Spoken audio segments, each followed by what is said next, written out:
There's no denying that the Joker is a pretty heinous individual. Although he's perpetrated some horrific acts, he does have his moments where he's not absolutely insane. We know it's hard to think of any, but we've collected some moments which show that the Joker is capable of more than witty one-liners and acts of violence. He's actually capable of being a respectable person. But before we start talking about all the times the Joker was a decent person, subscribe to CBR and ring that bell to join our notification squad so you never miss any of our DC videos. Without further ado, let's get into it.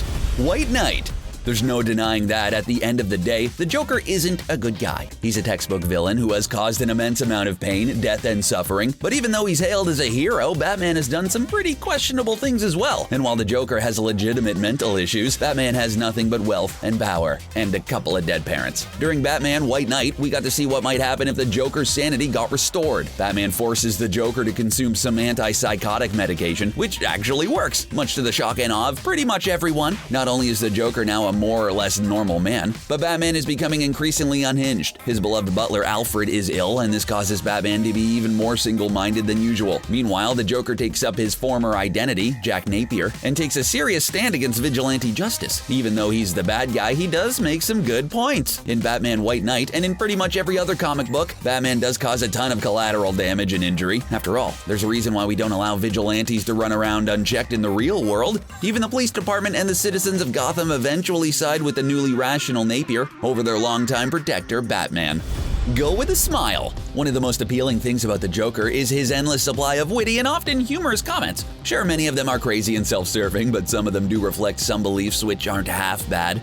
Hear us out. In the movie Batman, directed by Tim Burton, we saw Jack Nicholson's Joker say, "If you gotta go, go with a smile." And sure enough, the Joker nearly always ends up with a smile on his face, regardless of how he meets his untimely end. In fact, there's something to be said about standing tall in the face of your own demise. We all know Batman's tragic superhero backstory. His parents were killed while leaving the opera one evening, leaving their son Bruce Wayne as an orphan. Now, we aren't going to say this isn't an incredibly traumatic event. It's not the sort of thing anyone could really get over, but Batman could definitely stand to go through some grief counseling. He's continually haunted by the loss of his parents to a degree that seems deeply unhealthy. Sure, the Joker isn't going to win any awards for excellent mental health anytime soon, but he's much better at letting things go than Batman is. Sometimes it's best not to take things too seriously, and that's a lesson the Joker has definitely taken to heart. And to his face. Oh, look at those scars.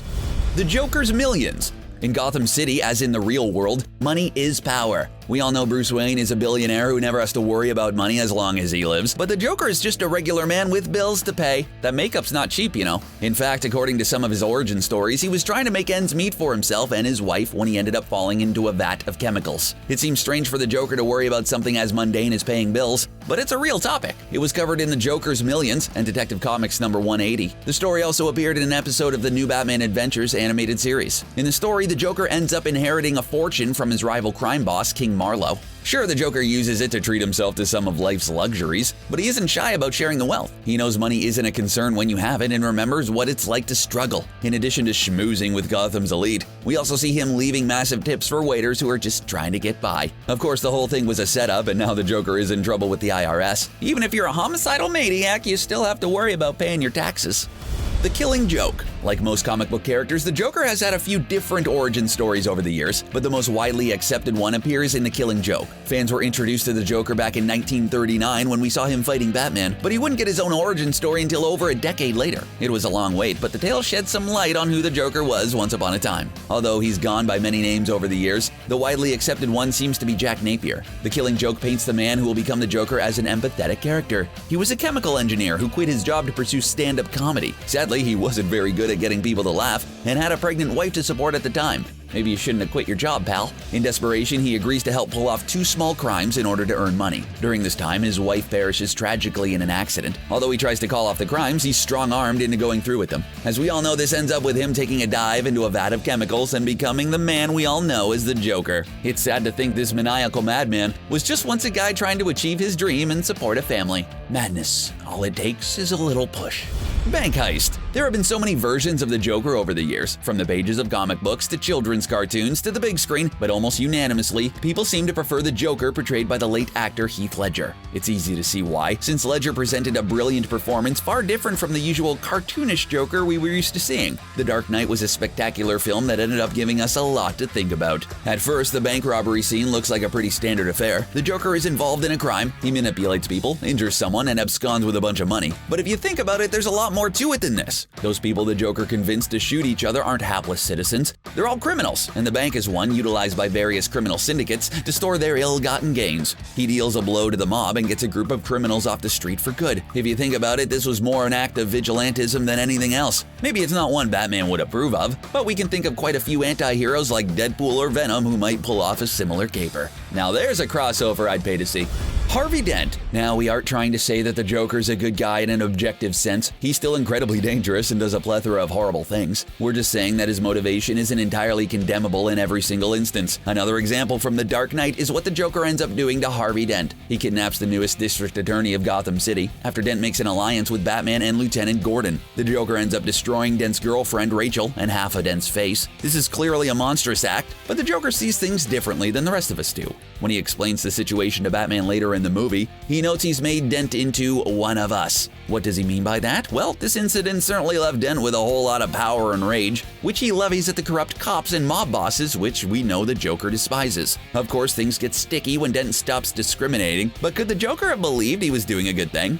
After all, thanks to the events which the Joker set in motion, we learn that organized crime has been nearly eradicated in The Dark Knight Rises. If there was no Two-Face, there would have been no Dent Act, which means who knows what the death toll in Gotham would have been. The Demon laughs. Batman White Knight isn't the only time we got to see what would happen if the Joker's mind wasn't clouded by his insanity. During Batman Legends of the Dark Knight, number 142 to 145, we got to see a glimpse of a much more sane version of the Joker. We see Ra's al Ghul and Talia breaking the Joker out of Arkham Asylum. They need help bringing down Batman, and know that's one area in which the Joker excels. In addition, the Joker is on board with the other plan Ra's wants to pull off, which means destroying about 95% of all people on Earth. To do so, they'll have to steal a lethal bioagent from a laboratory and spread it all over the place using weather systems. The Joker decides to pull a hilarious prank on Ra's and Talia by spraying them with the agent, which only succeeds in making them angry since they've been inoculated against it. Talia shoots the Joker, who's now the only person who knows where Ra's is. Desperate to stop the evil plan, Batman resurrects his old nemesis by using the Lazarus Pit. Usually this results in people going insane, but it ends up having the opposite effect on the Joker. He's hit with the gravity of what he's done in the past and is willing to help Batman do what needs to be done. He sadly remarks that sanity is such a burden. Emperor Joker.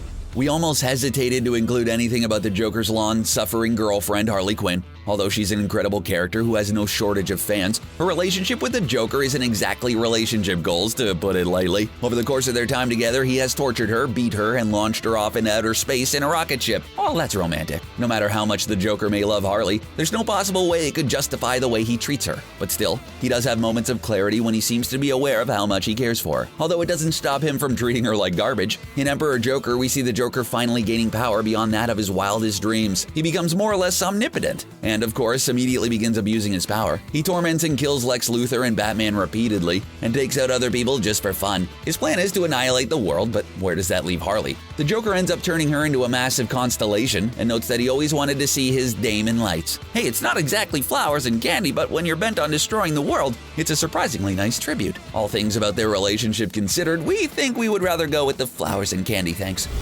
Going sane. Batman and the Joker have one of those rivalries which has stood the test of time. If you think about it, they're huge parts of each other's lives despite being bitter enemies. For some people, undergoing a traumatic event is enough to cause a mental breakdown. After all, if you think about it, that's pretty much how we ended up with Batman in the first place. But when the Joker finally gets everything he ever wanted in Going Sane, he doesn't know what to do with himself. The story starts out with the Joker finally realizing his dream of destroying Batman. Hey, we didn't say it was a good dream. Without Batman to match his wits with, the Joker simply doesn't know what to do with himself and begins to go dreadfully sane. He goes so sane that he becomes overcome with amnesia and forgets all about his horrible past as the Joker. But it turns out that Batman wasn't really dead, and he was just lying low while he was healing up. He considers giving up his life of crime fighting, but is too worried about what the Joker might do in his absence. These two are truly too much intertwined with one another. Are we sure one of them isn't holding a Horcrux from the other or something? Now there's another crossover I'd pay to see.